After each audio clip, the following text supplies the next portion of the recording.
আসসালামু আলাইকুম। Alam smart private কেয়ারের পক্ষ থেকে সকলকে স্বাগতম। আজকে নবম দশম শ্রেণীর সাধারণ গণিতের 13 অধ্যায়ের একটি নৈবেত্তিক প্রশ্ন নিয়ে এসেছি। এই প্রশ্নটির সমাধান দেখাবো। দেখো বন্ধুরা, এখানে একটি সমান্তর ধারক 6তম পদ 13 এবং 10তম পদ দেওয়া আছে হলো 21 হলে প্রথম পদ কত।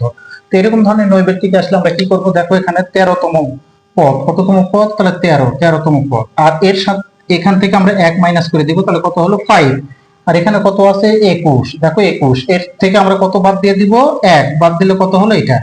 এখন কি করব, এখন এটার সাথে এটা গুণ আর এটার সাথে যদি আমরা এটা গুণ করি তাহলে কত হয়, দেখো এখানে 13 আর 9 যদি আমরা গুণ করি তাহলে কত হয়, 13 আর 9 যদি আমরা গুণ করি তাহলে 117 হয়। 13 আর 9 গুণ করলে কত হয়, 117।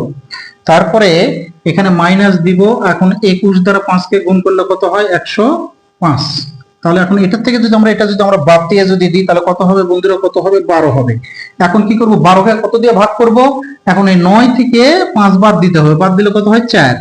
তাহলে এখন 4 একে 4, 3 4 12। এই দেখো কত সহজে অঙ্কটা হয়ে গেল। তাহলে এর গ নাম্বারটা হলো অপশন।